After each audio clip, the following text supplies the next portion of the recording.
ये भी एक सेम पहले जैसा ही पजल है। ABCDEFGH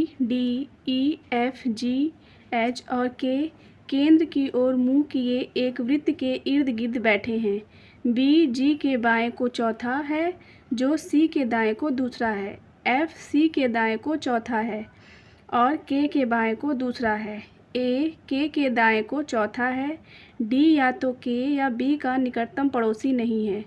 H E के दाएं को तीसरा है।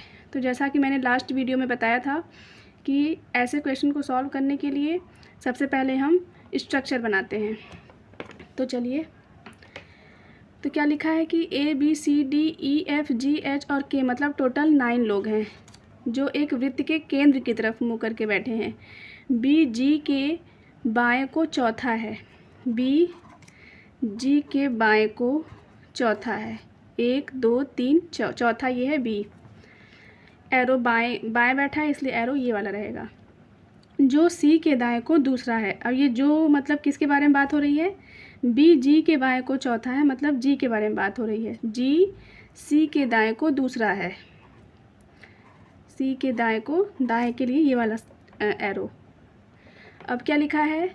F C के दाएं को चौथा है और K के बाएं को दूसरा है। मतलब ये F ही K के बाएं को दूसरा है और C के दाएं को चौथा है।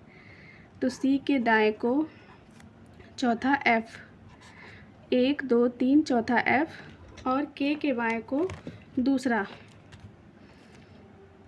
K के बाएं को दूसरा जो है F। ठीक। A K के दाएं को चौथा है। A K के दाएं को चौथा है। दाएं के लिए ये वाला एरो। D या तो K या B का निकटतम पड़ोसी नहीं है। मतलब D के आसपास कहीं K या B नहीं बैठेंगे।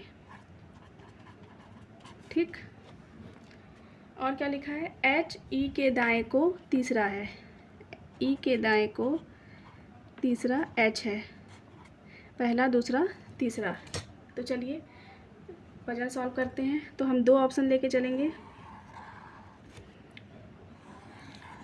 और सब में 9 पर्सन को बैठा लेंगे। 1 2 3 4 5 6 7 8 और 9।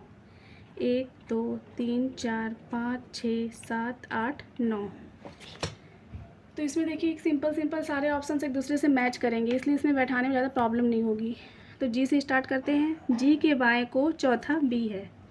G अगर यहाँ है तो 1 2 3 चौथा B कहाँ हो जाएगा? यहाँ हो जाएगा।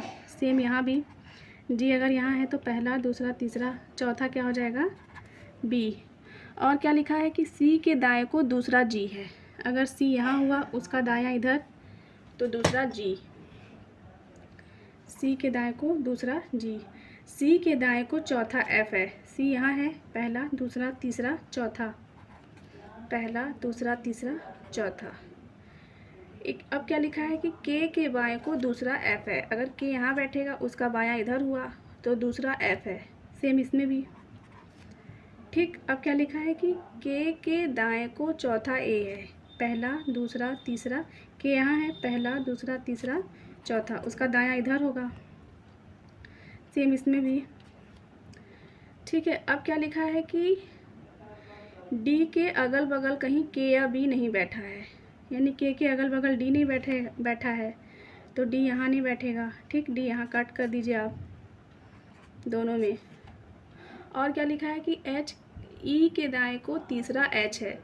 अगर हम E यहाँ बैठाते हैं क्योंकि यही जगह खाली है तो पहला दूसरा तीसरा, H के लिए जगह ही नहीं है। अगर हम E यहाँ बैठाते हैं तो पहला दूसरा तीसरा, H के लिए जगह नहीं है। अगर हम E यहाँ बैठाते हैं पहला दूसरा तीसरा, H के लिए यहाँ जगह मिल जा रहा है। सेम। ठीक। और एक बचा सिर्फ D। तो देख लीजिए D के अगल बगल कहीं K या B नहीं है दोनों में, यानी ये दोनों मतलब करेक्ट हो गए। यही एक पॉसिबिलिटी बनती है। अगर आपसे क्वेश्चन पूछ दिया कि कौन B के दाएं को दूसरा है तो आप बता सकते हैं C है। पूछ देगा A के बगल में कौन बैठा है तो आप बता देंगे G और C। पूछेगा कौन E के बाएं को पहला दूसरा तीसरा चौथा पांचवा है तो आप बता देंगे C। इस टाइप से क्वेश्चन बनते हैं। ठीक है। Thank you.